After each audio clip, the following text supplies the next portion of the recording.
What if I told you you can achieve a psychological state where nothing and nobody could ever manipulate you again?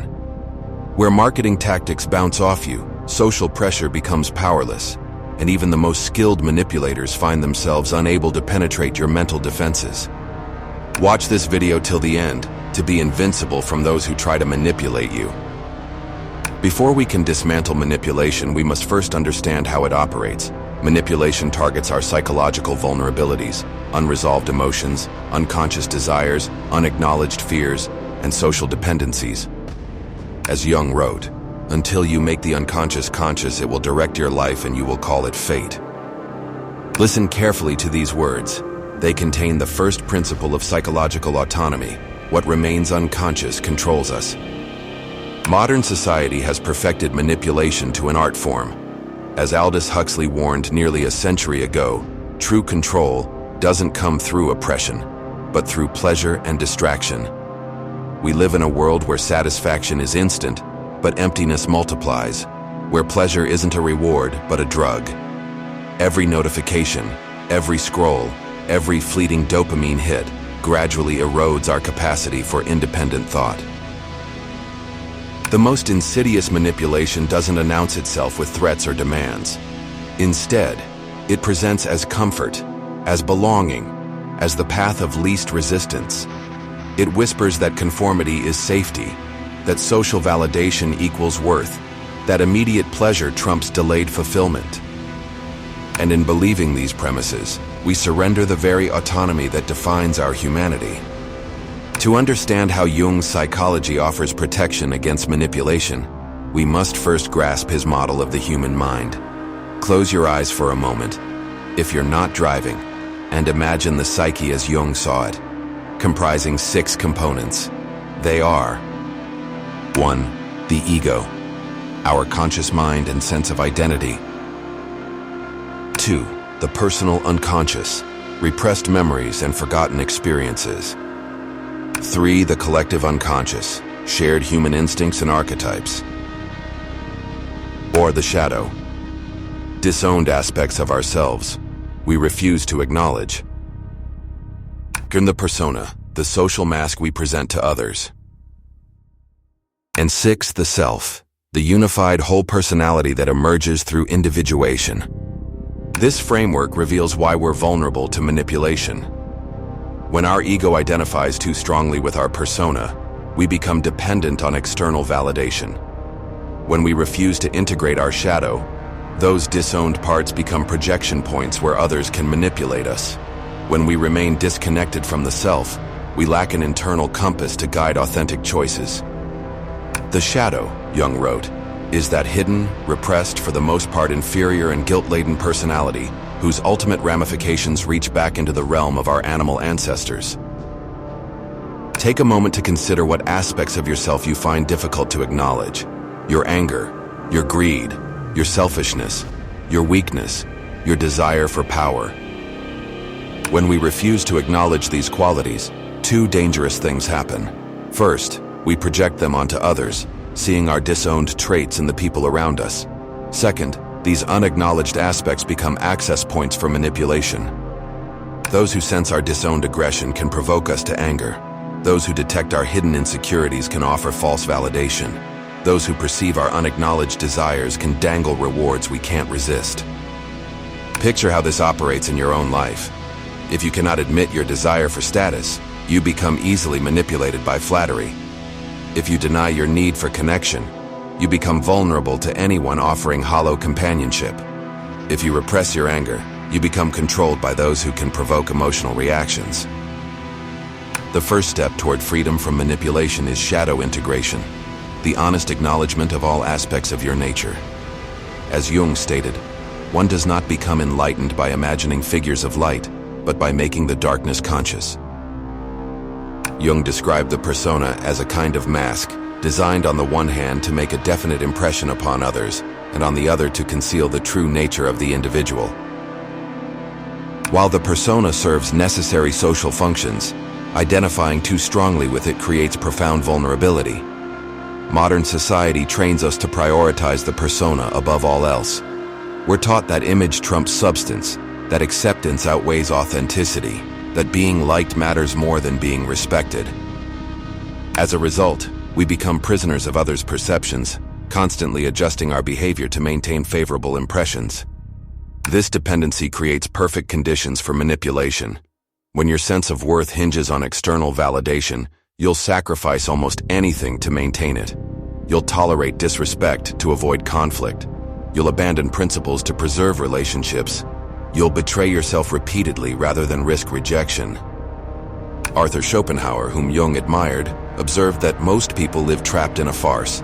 They dress, behave, and speak as they think they should, not because it's their true nature, but because they've been programmed to seek acceptance. As you listen to these words, ask yourself, acceptance from whom and at what cost? True liberation begins when you no longer worry about what others think of you. When you stop participating in the endless game of social validation, you become an enigma, someone who cannot be controlled through approval or rejection. You develop what Jung called creative indifference to the opinions of others. The cornerstone of Jung's psychology is the process of individuation, the journey towards psychological wholeness and authenticity. Jung defined it as the process by which individual beings are formed and differentiated, having as its goal the development of the individual personality. Individuation represents the antithesis of manipulation. While manipulation fragments the psyche, individuation integrates these elements into a cohesive whole. While manipulation creates dependency, individuation fosters autonomy. While manipulation thrives on unconsciousness, individuation demands awareness. Consider the qualities of an individuated person. They know themselves, including their shadow aspects. They don't project their disowned qualities onto others. They don't derive their worth primarily from external validation. They can tolerate disapproval without compromising their integrity. They possess a strong internal locus of control. They maintain healthy boundaries in all relationships. This state doesn't represent perfect immunity to influence. We remain social creatures by nature. But it creates a profound shift from unconscious reactivity to conscious choice. The individuated person may still be influenced, but they are rarely manipulated without awareness. Psychological boundaries represent one of the most practical applications of Jungian thought. Boundaries define where you end and others begin, what you will and won't accept, what you need and don't need, what responsibilities belong to you and which belong to others. Take a moment to reflect on your own boundaries. Are they clear or porous, consistent or frequently violated, respected or ignored? People with weak or poorly defined boundaries become natural targets for manipulation. They can't distinguish between their feelings and others. They accept responsibility for situations beyond their control. They feel guilty saying no. They tolerate disrespect to maintain peace. Establishing clear boundaries requires more than assertiveness. It demands consistency. As Machiavelli observed, and Jung would acknowledge, respect isn't begged for, but imposed through reliability in your decisions and clarity about your limits. When you consistently enforce consequences for boundary violations, people learn quickly that manipulating you carries a cost. The most powerful boundaries aren't announced through threats or declarations, but demonstrated through action. You don't need to shout or explain. You simply need to act once, twice, and the pattern becomes established. People respect structure and consistency more than they respect mere words. Jung's concept of the collective unconscious reveals another dimension of manipulation, the cultural programming that shapes our desires, fears, and assumptions. This shared psychological substrate contains archetypes and instinctual patterns that influence us below the threshold of awareness.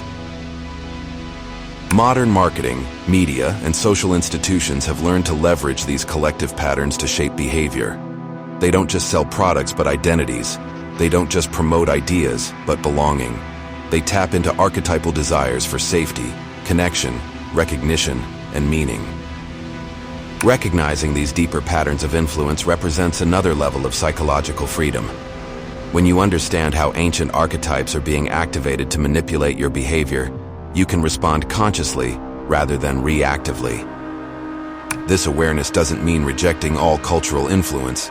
Jung never advocated complete separation from collective life. Instead, it means developing a discriminating relationship with culture, consciously choosing which aspects to embrace and which to question. Perhaps the most sophisticated form of manipulation operates through pleasure, the promise of immediate gratification that bypasses rational thought. As Aldous Huxley predicted, a population addicted to constant stimulation becomes uniquely vulnerable to control. Jung understood that psychological freedom requires a mature relationship with pleasure and desire.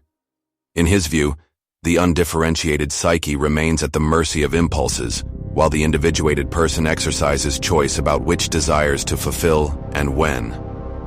The capacity to delay gratification, to choose future fulfillment over immediate pleasure, represents a cornerstone of psychological autonomy. Every time you resist an impulse that doesn't serve your deeper goals, you strengthen your internal authority. Every time you choose discomfort in service of growth, you weaken external control. This isn't about denying pleasure, but about mastering it. The goal is conscious relationship with desire, knowing when to satisfy it, when to redirect it, and when to transform it into something more meaningful. Let's now explore 7 practical strategies derived from Jungian psychology that help establish genuine autonomy. First, practice shadow work. Regularly examine aspects of yourself you tend to deny or disown. Ask what qualities trigger strong reactions in others, as these often point to your own shadow.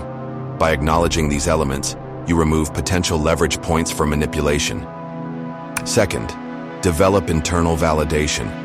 Create rituals of self-acknowledgement rather than waiting for external recognition. Define personal metrics of success that don't depend on others' approval.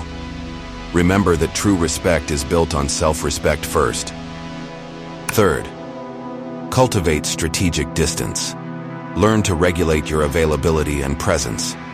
Remember that excessive familiarity often diminishes respect, while appropriate distance maintains it. Value quality connections over quantity. Fourth, master emotional control. Develop awareness of emotional triggers and practice non-reactivity.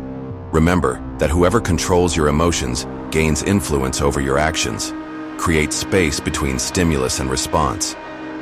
Fifth, practice strategic silence. Learn the power of controlled information flow. Not every thought requires expression. Not every question demands an answer. Not every accusation merits defense. Excessive explanation often diminishes authority. Sixth, build consistency in boundaries. Establish clear consequences for boundary violations and enforce them predictably. Avoid making exceptions that undermine your standards. Remember that respect emerges from reliability. Seventh, embrace purposeful solitude. Schedule regular periods of isolation for reflection and self-connection. Learn to be comfortable with silence and boredom. Remember that the capacity to be alone strengthens your resistance to social manipulation. While establishing psychological autonomy requires a certain independence from others' opinions, Jung never advocated complete isolation. In fact, he believed that true individuation enables more authentic connection, not less. The paradox is that genuine autonomy creates the foundation for meaningful relationship. When you're no longer desperate for validation, you can engage with others from a place of choice rather than need. When you've integrated your shadow, you can see others clearly rather than as projections of your disowned traits. When you've established healthy boundaries, you can be genuinely generous without self-depletion. As Jung observed, the meeting of two personalities is like the contact of two chemical substances. If there is any reaction, both are transformed. True connection transforms rather than diminishes the individuals involved. Achieving the state where nothing and nobody will ever manipulate you again isn't a single breakthrough, but a continuous practice. Complete immunity to influence isn't possible or even desirable. We remain social creatures embedded in relationships and cultures that shape us in countless ways. What Jung offers is not escape from influence, but conscious participation in it. The individuated person isn't someone who exists outside social contexts, but someone who engages with them from a center of psychological integration. They know where they end and others begin. They recognize manipulation when it appears. They choose their responses rather than reacting unconsciously. This psychological freedom represents the highest expression of human potential. As Jung wrote, "The privilege of a lifetime is to become who you truly are." In becoming who you truly are, integrating shadow and light, balancing independence and connection, honoring boundaries while remaining open to growth, you develop the ultimate protection against manipulation: authenticity. The journey is challenging and continuous, but the alternative is to remain a psychological prisoner, controlled by unconscious forces within and manipulative influences without. In Jung's vision, true freedom begins with the courage to face yourself completely, continues through the discipline of conscious choice, and culminates in the ability to stand firm in your truth regardless of external pressure. In this state, you become not impervious to influence but impervious to unconscious manipulation. And in that distinction lies the essence of psychological sovereignty, the capacity to navigate a world of influence while maintaining the integrity of your authentic self. Thank you for listening. May your journey towards psychological freedom be a fulfilling one.